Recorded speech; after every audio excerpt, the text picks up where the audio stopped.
Hello students, in the previous class we have studied about the application of dimensional analysis, and we have studied or we have done the first application of dimensional analysis, and that was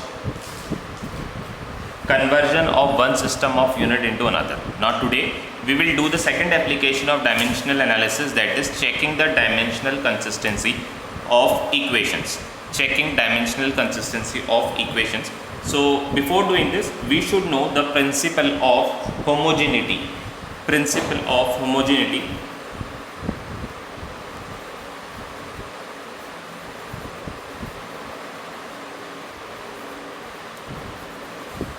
What does this principle states? According to this principle,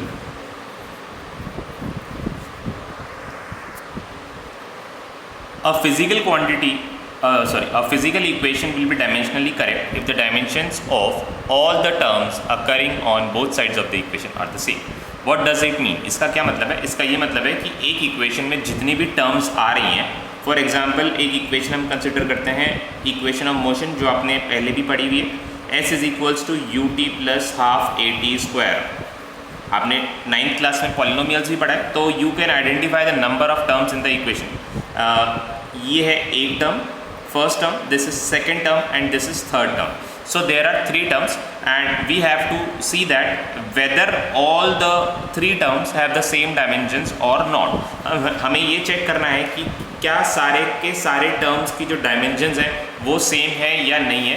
ये जो principle of homogeneity है, it is based on the fact that only same kinds of quantities can be added or subtracted.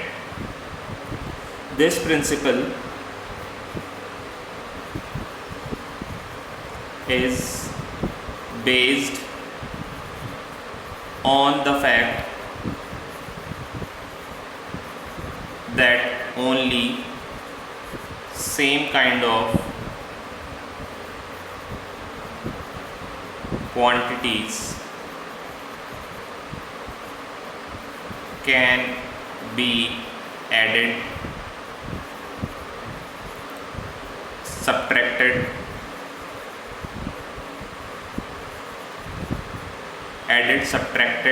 और compared. अगर हमें velocity consider करते हैं, अगर हम वेलोसिटी को कंसिडर करते हैं, तो वेलोसिटी में हम सिर्फ वेलोसिटी को ही ऐड कर सकते हैं या फिर वेलोसिटी को ही सब्ट्रैक्ट कर सकते हैं. वेलोसिटी में से वेलोसिटी ऐड हो सकती है या सब्ट्रैक्ट हो सकती है, या फिर आप वेलोसिटी को वेलोसिटी से ही कंपेयर कर सकते हो. वेलोसिटी को फोर्स के साथ कंपेयर नहीं किया जा सकता, क्योंकि फोर्स एक अलग फिजिकल क्वांटिटी है और वेलोसिटी एक अलग फिजिकल क्वांटिटी है. तो dimensional analysis principle of homogeneity जो बेस्ड है वो इसी प्रिंसिपल पर इसी फैक्ट पर बेस्ड है कि सिर्फ सेम काइंड ऑफ क्वांटिटी का ही एडिशन या सब्ट्रैक्शन हम कर सकते हैं. ठीक है, तो सबसे पहले हम एक इक्वेशन है, इसी इक्वेशन का ये कंसिस्टेंसी चेक करके देखते हैं कि क्या ये इक्वेशन करेक्ट है डायमेंशनली या नहीं है. तो इसमें हम देखते हैं हमारे पास थ्री टर्म्स हैं, s ut and half a t square. अगर ये डायमेंशनली करेक्ट है तो जितनी टर्म्स हमारे पास इक्वेशंस में हैं उन सब की डायमेंशन क्या होनी चाहिए? उन सब की डायमेंशन सेम होनी चाहिए. तो सबसे पहले हम चेक करते हैं फर्स्ट टर्म कौन सी है हमारे पास, s. सेकेंड टर्म कौन सी है, ut, और थर्ड टर्म है हाफ ए टी स्क्वायर. मैं ये समझता हूँ कि आप लोगों को ये पता होना चाहिए कि इक्वेशन में हम टर्म्स को कैसे काउंट करते हैं. टर्म्स अगर आप दोनों साइड टर्म्स को कंपेयर करते हैं तो आप देखेंगे कि जहाँ पर जो टर्म्स होती हैं वो प्लस या माइनस साइन से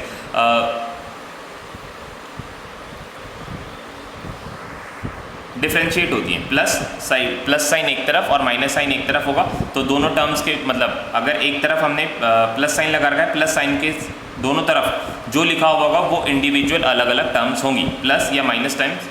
माइनस साइन क्या करती हैं, जो भी न्यूमेरिकल वैल्यूज़ लिखी हुई रहती है या जो भी वेरिएबल्स लिखे रहते हैं उन टर्म्स को डिफ्रेंशिएट करती हैं, मतलब अलग अलग करती हैं. तो यहाँ पर हमारे पास अब देखिए, अगर s को आप यहाँ पर लेके जाएंगे तो ये डिवाइड में नहीं जाएगा, ये कहाँ पर जाएगा, ये माइनस में जाएगा, ut plus half a t square minus s. ठीक है, तो हमारे पास इक्वेशन में तीन टर्म्स हैं, तीनों के डायमेंशंस को हम कंपेयर करते हैं. तो सबसे पहले s, आपको पता है s क्या होता है, इस इक्वेशन में s है डिस्प्लेसमेंट, तो s का डायमेंशन हो गया l। फिर है ut, u आप जानते हैं इसमें क्या होता है, u होता है इनिशियल वेलोसिटी। अब वेलोसिटी चाहे कोई सी भी हो, डायमेंशन उसकी चेंज नहीं होनी है। वेलोसिटी का डायमेंशन क्या रहेगा, lt-1 रहेगा वेलोसिटी का डायमेंशन। और t क्या है, t टाइम है, तो टाइम का डायमेंशन t रहेगा।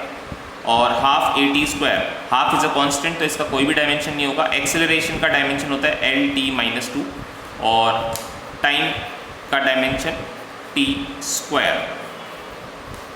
कंपेयर करते हैं तो यहाँ पर क्या है, कोई सोल्यूशन इसका नहीं होना है, सिंपली l आ जाएगा इस तरफ। और इसका डायमेंशन देखिए t-1 एंड t⁻+1, तो क्या बचेगा, सिर्फ l बचेगा। और यहाँ पर t⁻−2 t⁻+2, तो क्या बचेगा, l बचेगा। तो सारे टर्म्स की डायमेंशन जो है वो सेम है, इसीलिए इस इक्वेशन को हम क्या बोलेंगे, this equation is dimensionally correct. Therefore the equation is dimensionally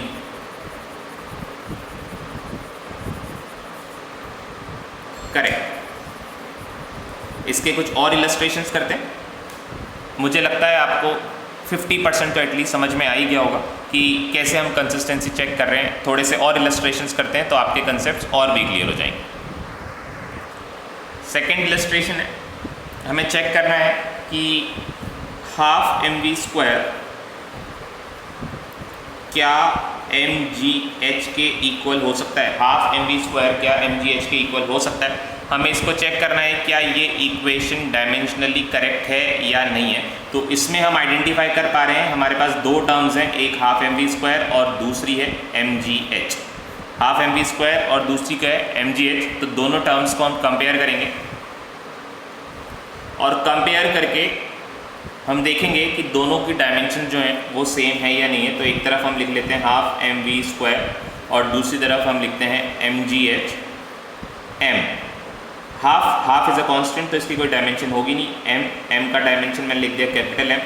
और v² इज़ वेलोसिटी, तो वेलोसिटी की डायमेंशन हम जानते हैं lt-1। यहाँ पर है mgh, m की जो डायमेंशन है वो कैपिटल M। g क्या है यहाँ पर, g is acceleration due to gravity.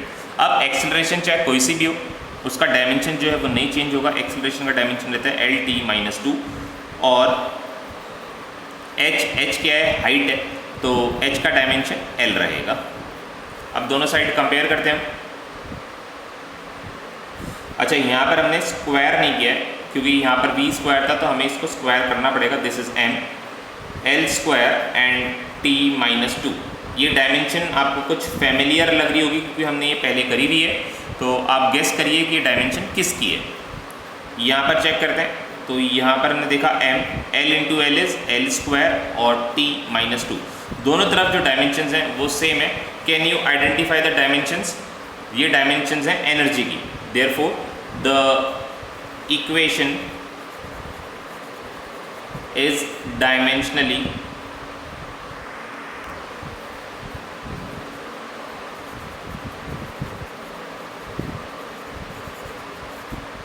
Correct.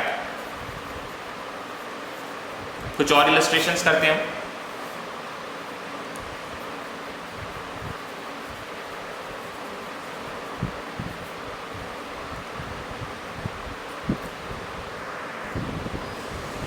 अब हमें दिया है time period of a simple pendulum is 2π√L/g। ठीक है, अब हमें ये चेक करना है क्या ये इक्वेशन डायमेंशनली करेक्ट है। तो इसमें हमारे पास जो टर्म्स हैं, एक है t, दूसरा है l और √Lg, दूसरा क्या है √Lg। तो इसकी डायमेंशंस हम चेक करते हैं। वन साइड इज t और दूसरी तरफ है √Lg।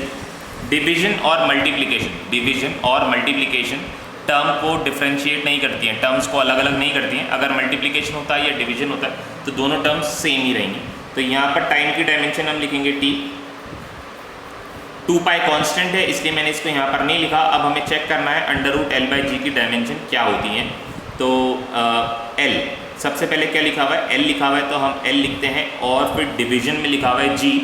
डिवीजन में G लिखा होने का मतलब है कि G की जो भी डायमेंशन होगी आपको उसके नेगेटिव लेने।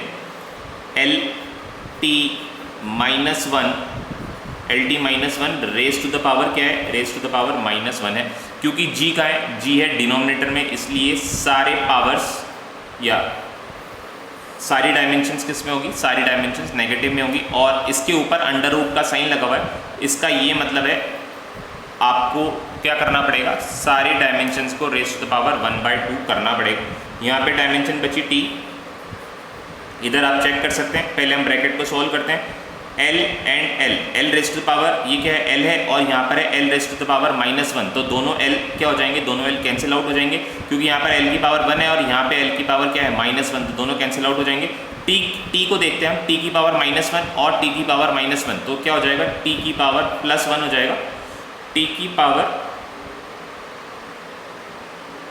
प्लस, अच्छा सॉरी, यहाँ पर एक्सेलरेशन ड्यू टू ग्रेविटी है, तो इट शुड बी LT -2, तो यहाँ पर t की पावर -2 और t की पावर -1 ही हो जाएगा, t की पावर +2 मल्टीप्लाइड बाय 1/2, तो यहाँ पर आप देख सकते हैं इट इज़ डायमेंशनली सेम, क्योंकि t की पावर 2 और 1/2 आपस में कैंसिल आउट हो जाएंगे, तो सिर्फ क्या बचेगा 1, देयरफॉर द इक्वेशन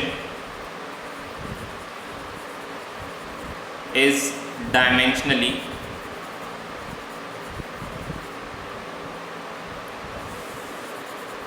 करेक्ट। इसमें कुछ और भी क्वेश्चंस हमें मिलते हैं जिसमें अगर हमें इक्वेशन डायमेंशनली करेक्ट दिया हुआ रहता है तो बीच में से किसी भी एक टर्म की डायमेंशन हमसे पूछ ली जाती है। एक इलस्ट्रेशन करते हैं, illustration number 4, the Van der Waals equation for a gas is, Van der Waals equation हमें दी हुई है and it is P plus A/v², P plus A/v² multiplied by V minus B is equals to RT।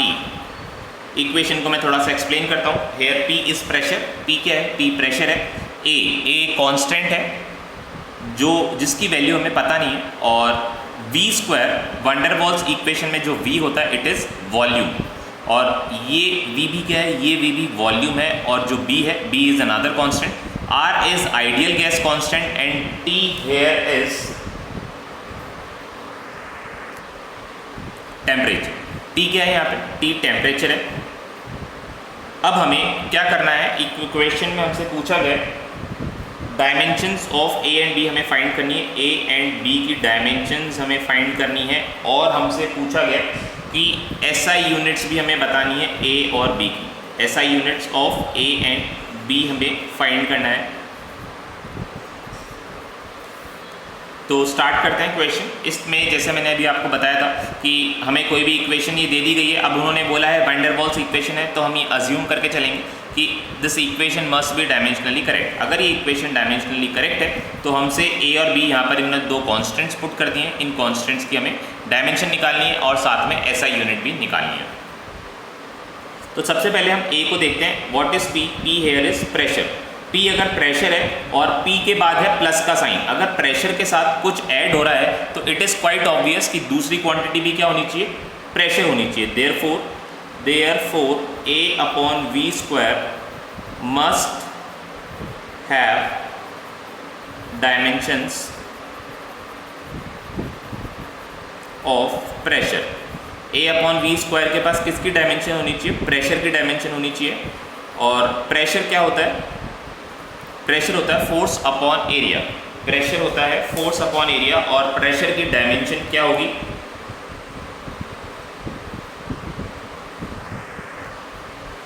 तो प्रेशर की dimension होगी ml-1 और T-2। ये dimensions अगर आपको लर्न नहीं है तो आप इनको निकाल कर देख सकते हैं। प्रेशर फोर्स अपॉन एरिया होता है mlt-2 अपॉन L2, तो L2 जब ऊपर आएगा और ऊपर एक L है ऑलरेडी, तो 1 -2 क्या बचेगा, -1 और T-2 एज इट इज़। अब ये A/v² जो है, A/v² इसकी डायमेंशन किसके इक्वल होनी चाहिए, इसकी डायमेंशन प्रिंसिपल ऑफ होमोजेनिटी के अकॉर्डिंग ml-1 T-2 के इक्वल होनी चाहिए, क्योंकि ये जो क्वांटिटी है ये प्रेशर से ऐड हो रही है, प्रेशर के साथ ऐड हो रही है, तो इसका डायमेंशन भी प्रेशर के इक्वल होना चाहिए। अब हमने लिखा A, ये v² का हम वहाँ भेजते हैं अगर, तो v² क्या है, v² है वॉल्यूम, तो वॉल्यूम की डायमेंशन हम इससे मल्टीप्लाई करेंगे।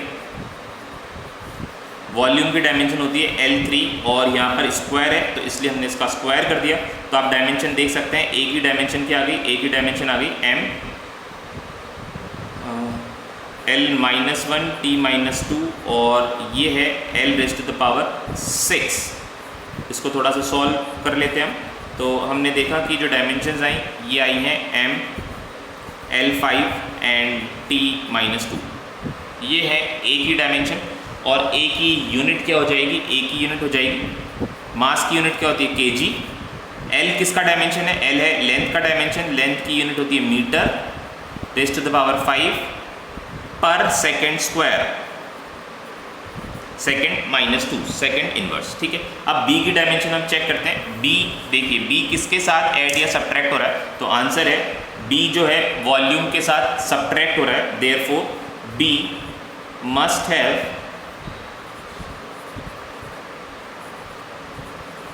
Dimensions of volume. v के पास v की जो डायमेंशंस हैं वो वॉल्यूम की डायमेंशंस होनी चाहिए। तो b की डायमेंशन जो हैं वो क्या होंगी, वो होंगी L3। तो b की डायमेंशन हो गई L3 और b का SI यूनिट क्या हो गया, SI यूनिट, और b का SI यूनिट हो गया मीटर⁵। b का SI यूनिट हो गया मीटर⁵। तो इस तरह से भी हमें क्वेश्चन पूछे जा सकते हैं। एक और क्वेश्चन हम करते हैं, एक और इलस्ट्रेशन हम करते हैं, इलस्ट्रेशन नंबर 5।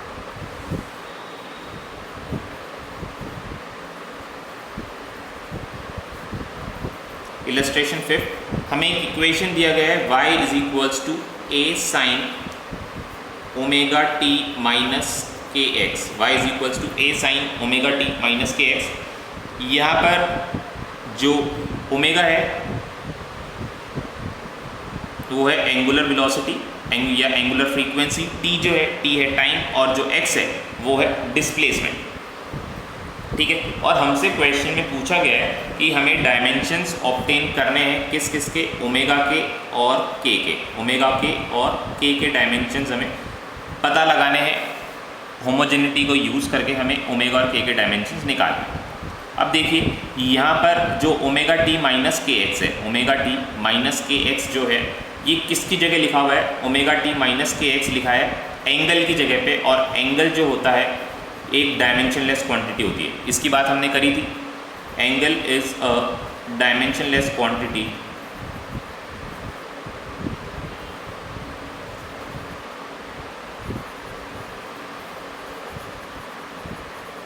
अगर एंगल डायमेंशनलेस क्वांटिटी है तो इसका मतलब ω_t की भी कोई डायमेंशन नहीं होनी चाहिए और kx की भी कोई डायमेंशन नहीं होनी चाहिए।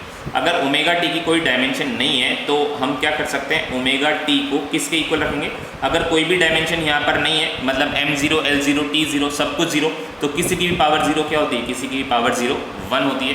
तो ω_t की डायमेंशन ω_t किसके इक्वल आ गया डायमेंशनली, ये 1 के इक्वल आ गया। और हम लिख सकते हैं ओमेगा किससे मल्टीप्लाई हो रहा है, t से, और t का डायमेंशन हम जानते हैं क्या होता है, t = 1। तो ओमेगा की डायमेंशन क्या आ गई, ओमेगा की डायमेंशन आ गई 1/t या फिर t inverse t-1। This is the dimension for omega. जैसे मैंने आपको बताया ओमेगा होता है फ्रीक्वेंसी, एंगुलर फ्रीक्वेंसी जिसका डायमेंशन रहेगा t इनवर्स। फ्रीक्वेंसी आप जानते हैं इनवर्स ऑफ टाइम पीरियड होता है, इसलिए डायमेंशन देखिए क्या आया, t इनवर्स। अब हम चेक करते हैं kx का डायमेंशन क्या आएगा। अब kx किसके साथ ऐड हो रहा है, ω_t के साथ ऐड या सब्ट्रैक्ट हो रहा है, तो उसकी डायमेंशन भी ω_t के इक्विवेलेंट ही रहनी चाहिए, इसलिए हमने 1 लिखा। और आप देख सकते हैं कि एंगल के प्लेस पे लिखा हुआ है, तो इसका मतलब ये है कि इसकी भी कोई डायमेंशन नहीं होनी चाहिए। तो k और x है डिस्प्लेसमेंट, तो उसका डायमेंशन मैंने लिखा L, तो k का डायमेंशन आ गया 1/L या फिर L इनवर्स। ठीक है,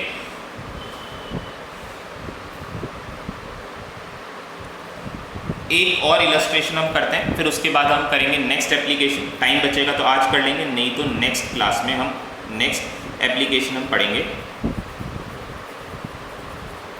इलस्ट्रेशन नंबर 6,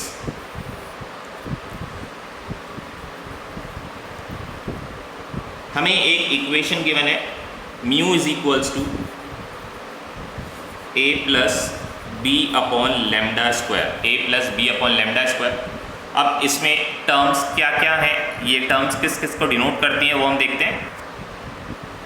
इसमें हमें बताया गया है कि वी जो है, सॉरी म्यू जो है ये है रिफ्रैक्टिव इंडेक्स। म्यू क्या है, ये है रिफ्रैक्टिव इंडेक्स।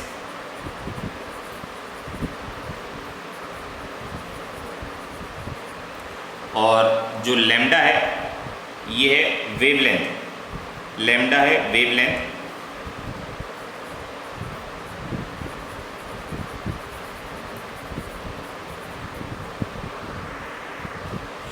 टेंथ क्लास में आप सबने पढ़ा है कि जो रिफ्रैक्टिव इंडेक्स होता है, रिफ्रैक्टिव इंडेक्स म्यू, ये होता है velocity of light in one medium upon velocity of light in another medium.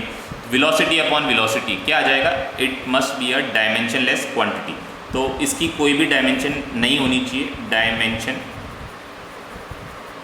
Less. अगर म्यू डायमेंशन लेस है तो इसका मतलब ये है ए और बी अपॉन लैम्डा स्क्वायर भी क्या होना चाहिए, ये दोनों भी डायमेंशन लेस होनी चाहिए। क्योंकि मैंने बताया था प्रिंसिपल ऑफ होमोजेनिटी क्या फॉलो करता है, ये फॉलो करता है कि जितनी भी टर्म्स हैं सबकी डायमेंशन सेम होनी चाहिए। तो हमारे पास यहाँ पर 3 टर्म्स हैं, एक म्यू है, एक ए है और तीसरी है बी अपॉन लैम्डा स्क्वायर। इसका मतलब म्यू की डायमेंशन और ए की डायमेंशन क्या होनी चाहिए, सेम होनी चाहिए। देयरफॉर ए, अच्छा क्वेश्चन में हमसे पूछा था dimensions of A and B, dimensions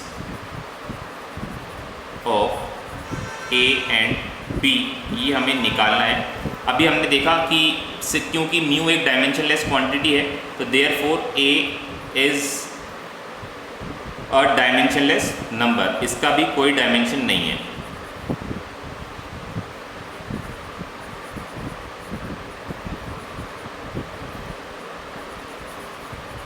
A is a dimensionless number. अब बी के लिए चेक करते हैं, B upon lambda square, B upon lambda square is a dimensionless quantity. अगर ये डायमेंशनलेस है तो ये क्या होना चाहिए, ये 1 के इक्वल होना चाहिए। और लैम्डा स्क्वायर, यहाँ पर हम स्क्वायर लगाते हैं। लैम्डा, लैम्डा क्या होती है, वेवलेंथ ऑफ लाइट। किस में मेजर होती है, वेवलेंथ को हम मीटर्स में मेजर करते हैं। तो मतलब लैम्डा की यूनिट या लैम्डा की डायमेंशन क्या होनी चाहिए, एल, और ये इधर जाके क्या हो जाएगा, एल स्क्वायर हो जाएगा। तो बी की डायमेंशन क्या होनी चाहिए, बी की डायमेंशन एल स्क्वायर होनी चाहिए। और अगर एसआई यूनिट की बात करें तो एसआई यूनिट क्या हो जाएगी इसकी, मीटर स्क्वायर। एसआई यूनिट क्या हो जाएगी इसकी, मीटर स्क्वायर। डायमेंशन क्या है, डायमेंशन है एल स्क्वायर, ब्रैकेट में लगा देते हैं, इसको ब्रैकेट में बंद कर देते हैं स्क्वायर ब्रैकेट्स में, और एसआई यूनिट हो जाएगी इसकी मीटर स्क्वायर। ठीक है, तो इस तरह से हमने एक और एप्लीकेशन आज करी, 2 एप्लीकेशंस हमने कर ली हैं। एक में हमने पढ़ा था how to convert one system of unit into another, उसके भी हमने इलस्ट्रेशंस करे थे। आज हमने नेक्स्ट एप्लीकेशन पढ़ी है जिसमें हमने करा है डायमेंशनल फार्मूला का कंसिस्टेंसी, या डायमेंशनल इक्वेशन जो हमें गिवन होती है उसकी हमें कंसिस्टेंसी चेक करनी थी। हमने इसके भी इलस्ट्रेशंस हमने करके देखे। अब लास्ट एप्लीकेशन बचती है जो हम नेक्स्ट क्लास में करेंगे, और वो एप्लीकेशन है कि रिलेशन, अगर हमें किसी भी 2 फिजिकल क्वांटिटीज़ के बीच में रिलेशन पता हो, या 2 से ज़्यादा फिजिकल क्वांटिटी के बीच में रिलेशन पता हो, तो हम फार्मूला डिराइव कर लेंगे उसका, हम फार्मूला डिराइव कर लेंगे। इसकी कुछ लिमिटेशंस भी हैं, थोड़ा इंटरेस्टिंग है, तो ये हम नेक्स्ट क्लास में पढ़ेंगे। थोड़ा सा टाइम ज़्यादा लगेगा इसमें। जैसे अगर आपको इसमें बता दिया जाए कि जो काइनेटिक एनर्जी है या एनर्जी है वो डिपेंड करती है मास पर और वेलोसिटी पर। अगर एनर्जी मास और वेलोसिटी पर डिपेंड करती है तो आप काइनेटिक एनर्जी का फॉर्मूला अपने आप ही बनाने के एबल हो जाओगे, मतलब आप उसके काइनेटिक एनर्जी का फॉर्मूला अपने आप ही बना पाओगे।